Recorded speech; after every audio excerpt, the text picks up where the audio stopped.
Once again, good morning all the students of class 12th. Today I am going to discuss the next topic, chemical reactions of aldehydes and ketones. In the last class we have already discussed the physical properties of aldehydes and ketones on the basis of their physical state, boiling point, solubility. Okay, now chemical reaction of aldehydes and ketones. Due to the presence of carbonyl group double bond C double bond O, both aldehyde and ketone represent similar chemical reactions. Carbonyl group के presence के होने से aldehyde और ketone same chemical properties represent करते हैं. सम important chemical reactions of aldehydes and ketones are given below. कुछ important chemical reaction, महत्वपूर्ण chemical reaction दिए गए हैं एल्डिहाइड और कीटोन की. First, nucleophilic addition reaction. अभी तक हमने पढ़ा nucleophilic substitution reaction in haloalkane, haloarenes, alcohol, phenol ether. But now in this chapter, aldehyde and ketone, chemical reaction of aldehyde, nucleophilic addition reaction. Second, reduction. Third, oxidation. Fourth, reaction due to alpha hydrogen. And fifth, other reaction. It means there are 5 chemical reactions which takes place in aldehyde and ketones: nucleophilic addition reaction, reduction, oxidation, reaction due to alpha hydrogen, and other reaction. Okay, let us see one by one chemical reaction. First, nucleophilic addition reaction means attachment of nucleophile by the displacement of the electrophile.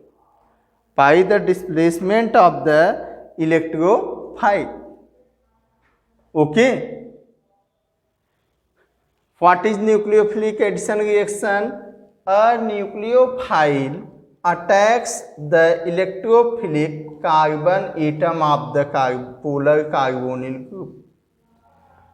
Polar carbonyl group के ऊपर those which है positive negative charge, those carbon, polar carbon and carbonyl group double bond C double bond O, polar carbonyl group के ऊपर nucleophile का attack होता है, जिसकी वजह से वो इलेक्ट्रोफिलिक जो कार्बन है कार्बोनिल कार्बन, वो क्या होता है, उससे अटैचमेंट होता है न्यूक्लियोफाइल का, और उसी समय इलेक्ट्रोफाइल क्या होता है, डिस्प्लेस हो जाता है.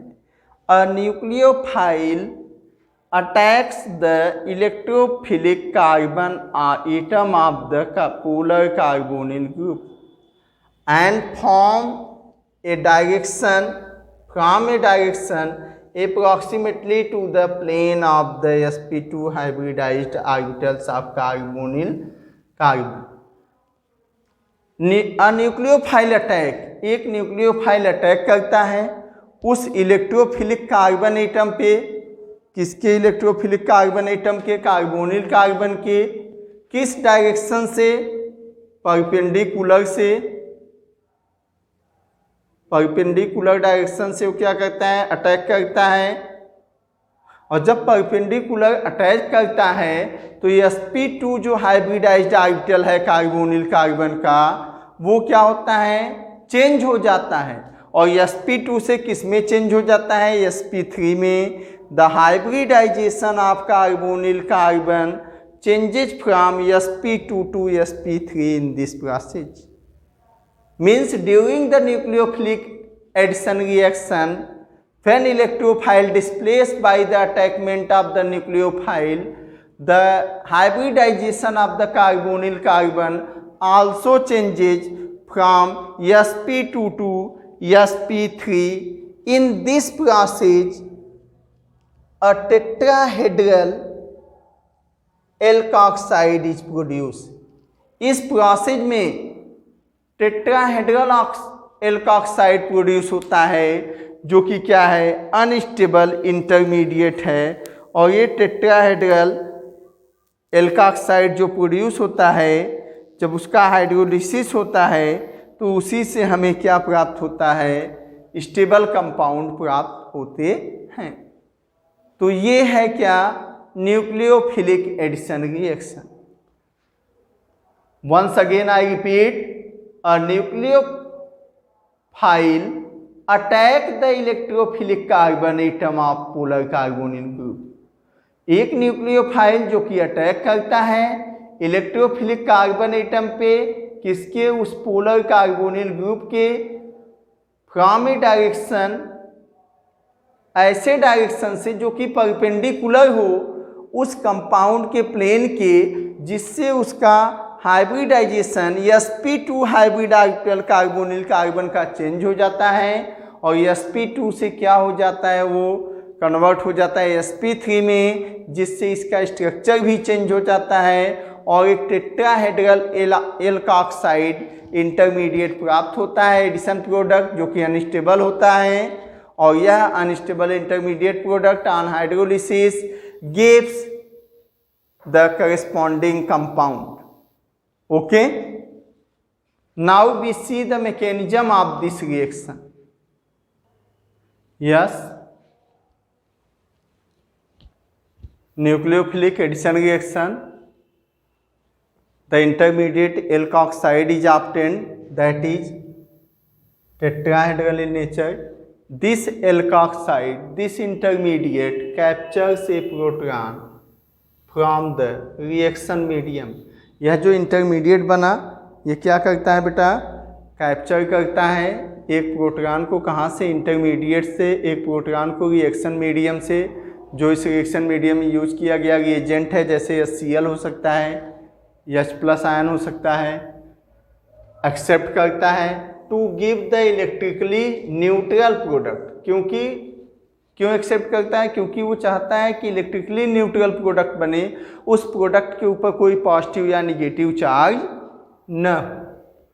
Okay, the net result is addition of nucleophile and electrophile across the carbon oxygen double bond. जिसका जो रिजल्ट होता है वो क्या होता है कि एडिशन होता है किसका, न्यूक्लियोफाइल का, और साथ ही साथ हाइड्रोजन का, इलेक्ट्रोफाइल का।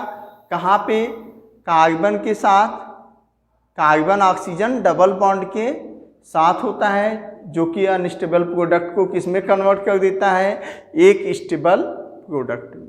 Okay, now the mechanism, if we talk about the mechanism, it is overall the mechanism of this reaction.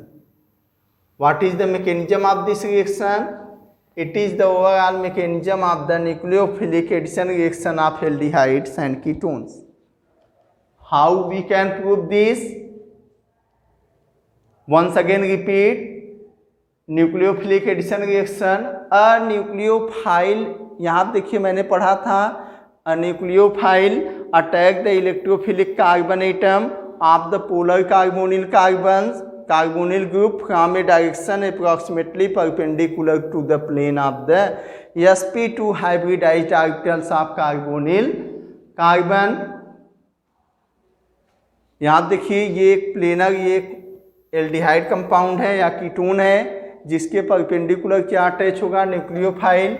लेकिन वो कार्बोनिल कार्बन कैसा होना चाहिए, sp2 हाइब्रिडाइज होना चाहिए, और वो पोलर होना चाहिए, मतलब पॉजिटिव और निगेटिव चार्ज होने चाहिए। तो देखिए del positive on the carbon, del negative on the oxygen. When this nucleophile perpendicular attach to this carbonyl carbon, the hybridization of this carbonyl carbon converted from sp2 to sp3। अब यहाँ पे इसकी बात की जाए तो हाइब्रिडाइजेशन क्या हो जाएगा, sp3 हो जाएगा, और sp3 होने से इसका जो स्ट्रक्चर था प्लेनर बन रहा था, एक ही प्लेन में थे। अब ये स्ट्रक्चर क्या हो जाएगा, टेट्राहेड्रल हो जाएगा। कहने के मतलब 3 आउटसाइड हो जाएंगे, एक क्या हो जाएगा इनसाइड द प्लेन, पेपर जैसे कि ए इसमें इनसाइड हो जाएगा और न्यूक्लियोफाइल और बी वाला ग्रुप और ऑक्सीजन क्या हो जाएगा, बाहर हो जाएगा। ओके, अभी देखिए इस ऑक्सीजन पे निगेटिव चार्ज है, अनस्टेबल है। अब यही जो बना टेट्राहेड्रल इंटरमीडिएट, इसी को हम कहते हैं alkoxide ion is produce. Alkoxide ion is produce.